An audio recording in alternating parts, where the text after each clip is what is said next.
Hello guys, welcome back to my channel. வீடியோக்குள்ள போறதுக்கு முன்னாடி மறக்காம இந்த வீடியோக்கு ஒரு லைக் போட்டுருங்க.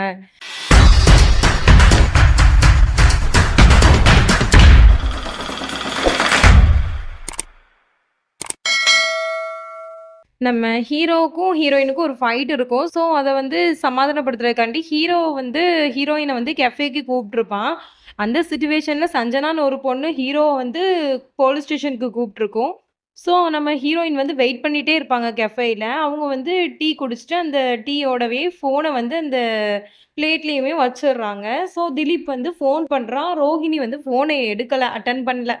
அதுக்கப்புறம் திலீப் அங்கே போலீஸ் ஸ்டேஷனுக்கு போயிட்டு எல்லாமே ஃபார்மாலிட்டிலாம் முடிச்சுட்டு மறுபடியுமே காருக்கு இந்த மாதிரி ரோஹிணிக்கு ஃபோன் பண்ணுவான். அப்போ ரோஹிணி தேடிட்டு இருப்பா ஃபோனை.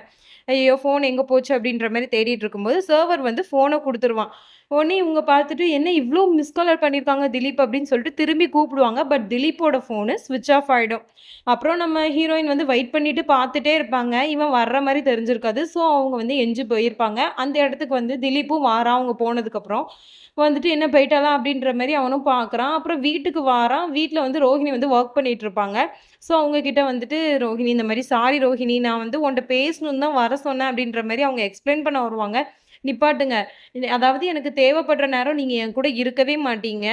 எந்த ஒரு விஷயத்துலயுமே என்ன நீங்க சப்போர்ட் பண்ணவும் மாட்டேங்கீங்க. நீங்க இன்னைக்கு அவ்ளோ வருவீங்கன்னு சொல்லிட்டு என் ஒர்க்கு, என்னுடைய கான்ஃபரன்ஸ் கால், என்னுடைய மீட்டிங் எல்லாத்தையுமே நான் விட்டுட்டு வந்தேங்க. ஆனா நீங்க வரலையே அப்படின்னு சொல்லி அவ பேசிட்டு இருப்பா. அப்போ அவன் ஃபோன்ல மெசேஜ் வந்துட்டே இருக்கும். உடனே அந்த மெசேஜ் எடுத்துட்டு, இந்த பாருங்க யார் உங்களுக்கு மெசேஜ் பண்ணியிருக்கா அப்படின்னு சொல்லிட்டு அந்த மெசேஜை ரீட் பண்ணிட்டு, இன்னைக்கு என் கூட நீங்க இருந்தீங்க. ரொம்ப தேங்க்ஸ் பை சஞ்சனா அப்படின்னு போட்டிருப்பா போல. ஸோ அதை பார்த்துட்டு இந்த சஞ்சனான்னு இருக்கிற பொண்ணு யாருங்க அப்படின்னு சொல்லி கேட்டுட்ருப்பா. உடனே இந்த பாருமா, இன்னைக்கு அந்த பொண்ணுக்காக தான் போலீஸ் ஸ்டேஷனில் ஒரு எமர்ஜென்சி இஷ்யூ ஆயிட்டு, அதனால தான் போயிட்டு வரேன், எனக்கு டைம் ஆயிட்டா அப்படின்ற மாதிரி அவன் எக்ஸ்பிளைன் பண்ணுவான். நீங்கள் ஒன்றுமே எக்ஸ்பிளைன் பண்ணாதீங்கங்க, நான் போகிறேன் அப்படின்னு சொல்லிட்டு பெருசாட்டு போய் அவள் படுத்து தூங்கிடுறா. மார்னிங் ஆகுது. ஸோ இவங்க எப்பவும் பண்ணுவாங்கல்ல கப்புள்ஸ் ஒர்க் அவுட், அதை பண்ணணும் போல். அப்போ ரோஹிணி வந்திருக்கான். உடனே இவனும் ஃபோன் பேசிட்டு நான் இப்போ கம்பெனிக்கு வந்துடுறேன் அப்படின்ற மாதிரி சொல்லிட்டு இருக்கான். உடனே அவன் இந்த மாதிரி எக்ஸசைஸ் பண்ணணும்ல அப்படின்னு சொல்லும்போது, இதை உன் கூட ஜாயின் பண்ணணும்னு எனக்கு ஆசை தான், பட் எனக்கு கம்பெனியில் வேலை இருக்குது, ஸோ நான் போயிட்டு வரேன் பாய் அப்படின்ற மாதிரி சொல்லிட்டு அவன் போயிடுறான். அப்போ அம்மாக்காரவங்க நீ எங்கப்பா போகிற அப்படின்னு சொல்லி கேட்கும்போது, இல்லைம்மா நான் அந்த மாதிரி கம்பெனிக்கு போகிறேன் அப்படின்ற மாதிரி சொல்லிடுறான். உடனே சாப்பிட்டுட்டு போப்பா அப்படின்னு சொல்லும்போது, டைம் ஆயிடுச்சுமா அப்படின்னு சொல்கிறான். உடனே இங்கே பாரு வா நீ சாப்பிட்டு போ அப்படின்னு சொல்லிட்டு கம்பல் பண்ணி அவனை சாப்பிட்டும் போக வைக்கிறாங்க. உடனே இவளும் யோசிக்கிறான். வர வர திலீப்போட கேரக்டர் கொஞ்சம் வியர்டாக தான் இருக்குது. அவங்க பிஹேவ் பண்ணுறதே கொஞ்சம் வேற மாதிரி தான் இருக்குது. சரி எனிவேஸ் அப்படின்னு சொல்லிட்டு நம்ம இப்போ ரிலாக்ஸாக இருக்கணும், நெகட்டிவ் தாட்ஸ் எல்லாம் வெளியில் வைக்கணும் அப்படின்ற மாதிரி தன்னைத்தானே மோட்டிவ் பண்ணிட்டு அவள் எக்ஸசைஸ் பண்ணிட்டு இருப்பான். இங்கே நேராக திலீப் டாக்டரை தான் பார்க்க வந்திருப்பான். நான் நிறைய ரோஹிணி ரொம்ப ஹர்ட் பண்ணிட்டேன் டாக்டர், ப்ளீஸ் நீங்கள் எப்படியாச்சும் எனக்கு ஹெல்ப் பண்ணுங்க, இதுக்கு ஏதாச்சும் ஹோம்ஒர்க் இருக்கா, ஒர்க் அவுட் இருக்கா, நீங்கள் சொல்லுங்கள் நான் செய்கிறேன் அப்படின்ற மாதிரி சொல்லிட்டு இருப்பான். உடனே அவங்க சொல்லுவாங்க, அப்பா உன் பொண்டாட்டிகிட்ட பேசுறதுக்கு என்னப்பா ஹோம்ஒர்க்கு ஒர்க் அவுட்லாம் தேவை, நீ உன்னுடைய மனசை விட்டு நீ உன் பொண்டாட்டிகிட்ட பேசு, அப்படி நீ பேசினா மட்டும்தான் உன்னுடைய ப்ராப்ளம் சால்வ் ஆகும் அப்படின்ற மாதிரி அவனை சொல்லி அனுப்பி வச்சிருப்பாங்க. திலீப் ஆஃபீஸில் அவனோட கேபினில் நின்றுட்டு சரி ரோஹிணியை பற்றி யோசிச்சுட்டு இருப்பான். அப்புறம் ரோஹிணிகிட்ட ஒரு லெட்ரு கொடுக்கலாம் அப்படின்னு சொல்லிட்டு லெட்டர் எழுத பார்ப்பான். அதுவுமே அவனால் எழுத முடியாது, ரொம்ப ஸ்ட்ரெஸ்ஸில் நின்றுட்டுருப்பான். அப்போ அந்த பொண்ணு சஞ்சனா என்ன சார் நீங்கள் ரொம்ப ஸ்ட்ரெஸ்ஸில் இருக்கீங்களா, நான் இன்னைக்கு ரொம்ப ஹாப்பியாக இருக்கேன், இந்தாங்க பிடிங்க சார், எனக்காக இந்த கிஃப்ட் வச்சுக்கோங்க அப்படின்ற மாதிரி சொல்லும்போது, எனக்கு எதுக்கு இந்த கிஃப்ட்லாம் வேணாம் அப்படின்ற மாதிரி சொல்கிறான். ப்ளீஸ் சார் அப்படின்றா. உடனே சரின்னு சொல்லிட்டு அவனும் வாங்கிக்கிறான். இதுக்குள்ளே மசாஜ் ஆயில் தான் சார் இருக்குது, ஸோ நீங்கள் அதை தலையில் தைச்சிக்கிட்டிங்கன்னா உங்கள் ஸ்ட்ரெஸ் அப்படி ரிலீஃப் ஆகிடும் அப்படின்ற மாதிரி சொல்கிறா. உண்மையிலேயே நேற்று நீங்கள் எனக்கு பண்ண ஹெல்ப்புக்கு ரொம்ப தேங்க்ஸ் சார் அப்படின்ற மாதிரிலாம் சொல்லிட்டு இருப்பா. அப்படி சொல்லிட்டு கொஞ்ச நேரம் பேசிகிட்டே இருப்பாளா. அப்புறம் சார் நான் உங்கள் கூட ஒரு ஃபோட்டோ எடுக்கணும் அப்படின்ற மாதிரி சொல்லுவாள். உடனே இவனும் சரி அப்படின்னு சொல்லிட்டு ஃபோட்டோ போஸும் கொடுப்பான். அந்த ஃபோட்டோவை பார்த்துட்டு நீங்கள் எவ்வளோ க்யூட்டில் அப்படின்ற மாதிரி அவனை திலீப்பை சொல்லிகிட்டே இருப்பான் அந்த ஃபோட்டோவை பார்த்துட்டு. உடனே திலீப் மறுபடியும் ஸ்ட்ரெஸ், அதாவது யோசிச்சுட்டே இருப்பானா. உடனே அவள் சொல்லுவான், இந்த மாதிரி நீங்கள் ரொம்ப யோசிச்சுட்டே இருக்கீங்க, ஒருத்தவங்களுக்கு ரொம்ப ப்ரீஷியஸானது அப்படி என்னதுன்னா அவங்க ஃபர்ஸ்ட் இம்ப்ரெஷன் தான். அவங்களுக்கு ஃபஸ்ட்டு நீங்கள் என்ன இம்ப்ரெஸ் பண்ணியிருப்பீங்களோ அதுதான். அது மட்டும் இல்லாமல் அவங்களுக்கு ரொம்ப பிடிச்ச விஷயம், அவங்களுக்கு தெரிஞ்ச விஷயம்லாம் நீங்கள் கொடுக்குறது தான் அவங்களுக்கு ஒரு ஃபஸ்ட் இம்ப்ரெஷன் அப்படின்ற மாதிரி சொல்லும்போது இவன் ரொம்ப ஹாப்பியாகி தேங்க்யூ ஸோ மச், நான் கொஞ்ச நேரம் கழிச்சு வரேன், எனக்கு இப்போ வெளியில் ஒர்க் இருக்குது அப்படின்ற மாதிரி சொல்லிட்டு ஓடி போயிடுறான். அப்புறம் நம்ம ஹீரோயினை காட்டுறாங்க. ஹீரோயினுக்கு ஒரு ஃபோன் வருது. அந்த ஃபோனில் இந்த மாதிரி நான் சொல்றது கேளு, பதட்டப்படாம கேளு. திலீப் வந்து ஆக்சிடென்ட் ஆயிட்டான். பைக்ல ஆக்சிடென்ட் ஆயிட்டான் அப்டின்ற மாரி சொல்லவும், எந்த இடம் நீங்க சொல்லுங்க அப்டின்னு சொல்லிட்டு நம்ம ஹீரோயின் பதறிர்றா. பதறிட்டு இந்த மாரி நான் லொகேஷன் அனுப்புறேன்மா வந்து சேர்ந்துரு அப்டின்ற மாரி சொல்லிர்றான் போல. உடனே இவளும் போயிட்டு திலீப், திலீப், திலீப் அப்டின்னு சொல்லிட்டு கத்துறா. உடனே அவன் அங்க கூலா நின்னுட்டு இருப்பான். உடனே போயிட்டு உனக்கு அறிவே கிடையாதா?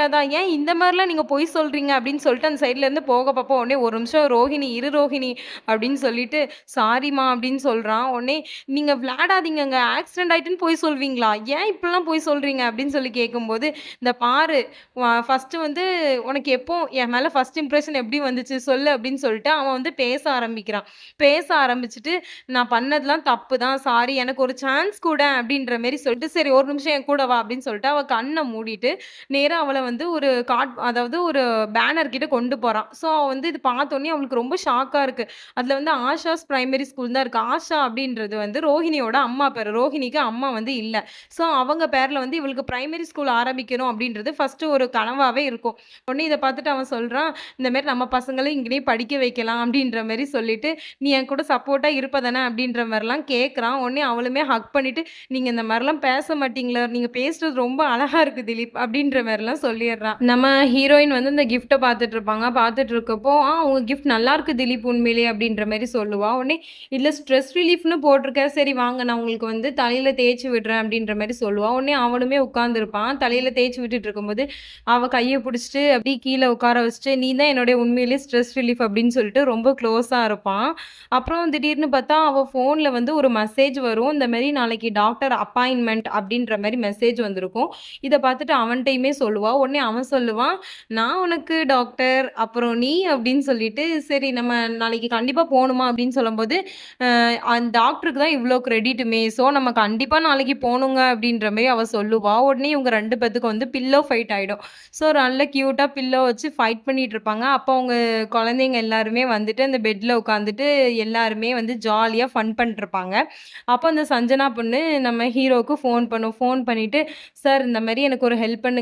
நான் இவ்ளோ லேட் நைட்ல உங்களுக்கு ஃபோன் பண்ணது தப்பு தான். பட் இட்ஸ் எமர்ஜென்சி ஆல்சோ" அப்படின்ற மாரி சொல்றா. உடனே "என்ன விஷயமா?" அப்படின்னு சொல்லி கேட்கும்போது, "நாளைக்கு என்னுடைய ஃபர்ஸ்ட் பிரசன்டேஷன் இருக்கு சார். கொஞ்சம் நீங்க வந்து இந்த நான் ரெடி பண்ணியிருக்கிறதெல்லாம் கொஞ்சம் பாருங்களேன்." அப்படின்ற மாரி சொல்லும்போது, "சரி நான் காலையில கம்பெனில வந்து பார்க்குறேன்." அப்படின்னு சொல்லுவான். "இல்ல சார் நீங்க இப்பவுமே கொஞ்சம் பார்த்தா எனக்கு கொஞ்சம் நல்லாருக்கும்." அப்படின்ற மாரி சொல்லுவா. உடனே "சரிம்மா நீ வந்து அனுப்பி உடு. நான் பார்க்குறேன்." அப்படின்ற மாரி சொல்லிருவான். சொல்லிட்டு அவன் பெசாட்டு போயிடுவான். இந்த சைட்ல இவ வந்துட்டு அந்த ஃபோட்டோவ பார்த்துட்டு, சார் நீங்க உண்மையிலேயே ரொம்ப நல்லவர் சார்." அப்படின்ற மாரி சொல்லிட்டு இருக்கா. அப்புறம் நம்ம ஹீரோ வந்து அங்கன போயிட்டு, "நம்ம எல்லாருமே இன்னைக்கு இங்கனயே தூங்கலாம். எனக்கு வந்து ஒரு ஒர்க் இருக்கு. நான் அந்த ஒர்க்க முடிச்சுட்டு வருவேன். அதுவரைக்கும் நீங்கலாம் சமத்தா இருக்கணுமா." அப்படின்ற மாரி சொல்லிட்டு, அவன் லேப்டாப்ப தூக்கிட்டு உள்ள போயிடுவான். உடனேட்டு இவ வந்துட்டு அந்த பிரசன்டேஷன் பண்ணிட்டு இருப்பாளா, அப்ப அவ ஃப்ரெண்டுக்காரி வாரா. வந்துட்டு, "என்ன நீ என்ன வேலைக்கு சேர்ந்து 2 நாள் தான் ஆச்சு போல. அதுக்குள்ளயுமே அவ்ளோ ஒர்க் பண்ணிட்டு இருக்க. பரவாயில்லையேப்பா! ரொம்ப டெடிகேட்டட் பெர்சனா இருப்ப போலயே! கம்பெனியே ஃபர்ஸ்ட்டு கொண்டு வந்துருவ போலயே!" அப்படின்ற மாரி சொல்லிட்டு இருக்கும்போது, "இந்த ஒர்க்லாம் வந்து நான் வேற யாருக்காகவும் பார்க்கல. எனக்கு அந்த கம்பெனிக்கு நான் மெயினா போற காரணமே திலீப் தான்." அப்படின்ற மாரி அவள்ட்ட வந்து சொல்லிட்டு இருப்பா. அந்த ஃபோட்டோவுமே காமிச்சு பேசிட்டு இருப்பா. இங்க திலீப் வந்து பார்க்கறதுக்குள்ள இவங்க எல்லாருமே தூங்கிருவாங்க. அங்க இந்த பொண்ணு திலீப் ஃபோட்டோவ வச்சுட்டு ரொம்ப கனவுல வந்து மிதந்துட்டு இருப்பா. உடனேட்டு நம்ம ஹீரோ வந்து படுத்துட்டு, "ரோஹிணி நீ கிடைக்க நான் ரொம்ப குடுத்து வச்சிருக்கணும். I am the luckiest person in the world" அப்படின்ற மாரி அவன் சொல்லிட்டு இருப்பான். உடனேட்டு இவ வந்துட்டு, "இந்த பாருங்கங்க, நீங்களும் நானும் தான் இந்த உலகத்திலேயே ரொம்ப பெஸ்ட் கப்பிள்" அப்படின்ற மாரி இவ ஒரு பக்கம் சொல்லிட்டு இருக்க. அங்க நம்ம ஹீரோ ரோஹிணிய பார்த்து சொல்லிட்டு இருக்கான். இதுக்கப்புறம் என்ன நடந்துச்சு அப்படின்னு சொல்லிட்டு நம்ம வெயிட் பண்ணி தான் பார்க்கணும். நெக்ஸ்ட் எபிசோட்ல என்ன நடந்துச்சுன்னு பார்க்கலாம். அதுவரைக்கும் பை ஃபிரெண்ட்ஸ்.